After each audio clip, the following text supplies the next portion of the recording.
चंद्रपूर महानगरपालिकेतील काँग्रेसचा अंतर्गत वाद आता पोलीस स्टेशनपर्यंत पोहोचलेला आहे।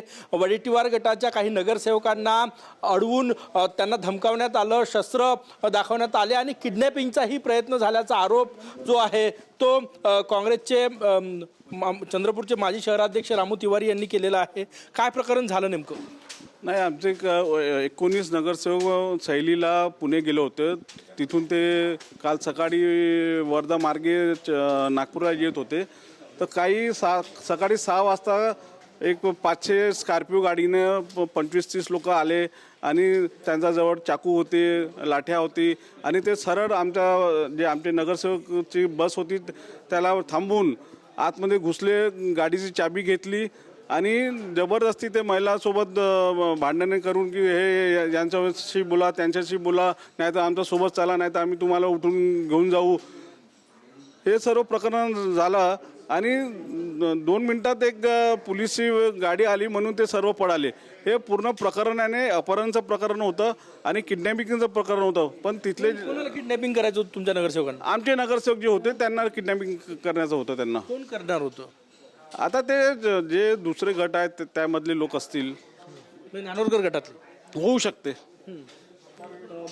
आता ते पोलीस रिपोर्टमध्ये चौकशीमध्ये येणार आहे। सर्व जे लोक होते त्यांचे नाव होते, काही लोक तिथं पकडून गेले आहे म्हणून हे आता 2-3 दिवसात सर्व प्रकरण माहीत पडणार कोण कोण होते त्यामागे। 2 गट आणि टोकाचे मतभेद, थेट धमकी देण्यापर्यंत, शस्त्र दाखवण्यापर्यंत आणि तुम्ही तुमच्या भाषेत म्हणायचं झालं तर किडनॅपिंग करण्याचा प्रयत्न करण्यापर्यंत पोहोचलेला वाद। नाही, हे किडनॅपिंग एवढं आता आमची काँग्रेसमध्ये हे काही संस्कार नाही आहे। आम्ही एक अहिंसावाली पार्टी आहे, संस्कारवाली पार्टी आहे। हे आता काही लोक गुंड प्रवृत्तीचे लोक यामध्ये सामील झाले आहे म्हणून हे सर्व काही होत आहे। जे ज्यांच्यावर गुन्हा दाखल झाला किंवा जे तिथे गेले होते ते खासदार धानोरकर यांच्या गटाचे होते अशी माहिती आहे। नाही, ते धानोरकर गटाचे नाही, बरं ते काँग्रेसचे होते आणि धानोरकर गटासोबत त्यांचं काम आहे, ते त्यांच्यासोबत आहे हे आम्हाला माहीत आहे। प्रतिभा धानोरकरचे माणसं होते असं म्हणायचं मला आहे। प्रतिभा धानोरकरचे माणसं आहेत ते, ज्यांनी किडनॅप करण्याचा प्रयत्न केला। हो, पक्का। पुढची काय भूमिका आहे तुमची? नाही, आमची एवढीच विनंती आहे वर्धाचे जे SP साहेब आहे त्यांच्याशी की तुम्ही एक चांगली चौकशी करा आणि न्याय द्या। काला एवढं मोठं महाराष्ट्रामध्ये गृहमंत्री नागपूरचे आहे, फडणवीस साहेब आहे, मुख्यमंत्री आहे, गृहमंत्री, तर त्यांनी हे सर्व चालू द्यायला नव्हे। म्हटलं की खासदार धानोरकर यांच्या माणसांनी किडनॅप करण्याचा प्रयत्न केला, अडवण्याचा प्रयत्न केला, इतक्या टोकाचं पाऊल त्यांना का उचलावं लागलं? त्यांनी गट रजिस्टर केला, तुमचे नगरसेवक सह्या का नाही करत? जाऊ नाही, त्यांचा गट रजिस्टर्ड झालाच नाही आहे, त्यांच्याजवळ बहुमत नाही आहे। असे फक्त 13 लोक त्यांच्याजवळ आहे आणि 14 लोक आमच्याजवळ आहेत। त्या 13 मधूनही 5 लोक आमच्याजवळ आले आहे की आम्हाला जबरदस्ती तिथं घेऊन गेले होते म्हणून ते 5 लोक आले, म्हणून त्यांना जास्त राग येत असतील, माहीत नाही। पुढे काय सत्ता कधी स्थापन करणार? 10 तारीखला तारीख दिली आहे आमची, आम्ही सत्ता स्थापन करू आणि महापौर बसू। आमच्याकडे आमचा गटाचा महापौर असायला पाहिजे? नाही, काँग्रेसचं आमचा गटतट नाही, आमचं काँग्रेसचा महापौर झाला पाहिजे, हेच आमची भूमिका आहे आणि विजूभाऊची भूमिका आहे। थेट खासदार धानोरकर यांच्यावर आरोप केलेला आहे की त्यांचे माणसं किडनॅपिंग करायला आले होते। जे माणसं आहे, सौरभ ठोंबरे, बाकी जो एक दोन ज्यांच्यावर रिपोर्ट झाली आहे ते त्यांच्या गटाचे आहे, हे पूर्ण जिल्ह्याला माहीत आहे, सर्व धानोरकरांच्या गटाचे। हो, बिलकुल। या हल्ल्यामागे धानोरकर आहे असं म्हणायचं की तुम्हाला? होऊ शकते, नाही होऊ शकते, आता चौकशीमध्ये माहीतच पडणार ना, पोलीस चौकशीमध्ये माहीतच पडणार कोण होते कोण नव्हते।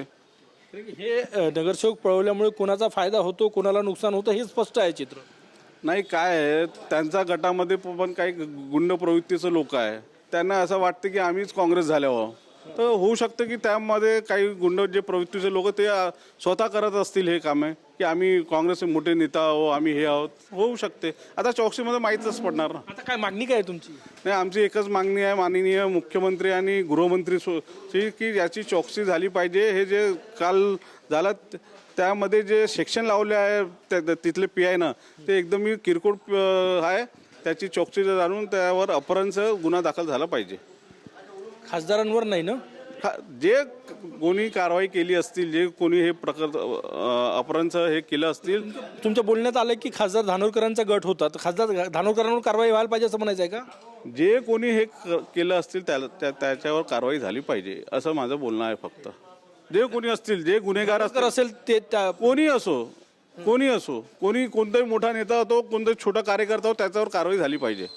पोलीस कारवाई झाली पाहिजे. रामू तिवारी स्पष्ट सांगतात की या हल्ल्यामागे, या किडनॅपिंगच्या प्रयत्नामागे खासदार धानोरकर यांचा गट होता.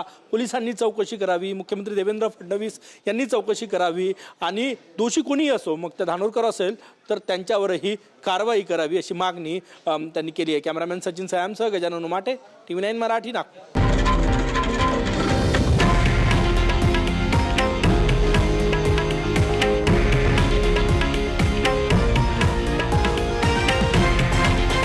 हे आहे देशातील नंबर 1 न्यूज नेटवर्क आणि आपण पाहत आहात TV9 मराठी, एकमेव.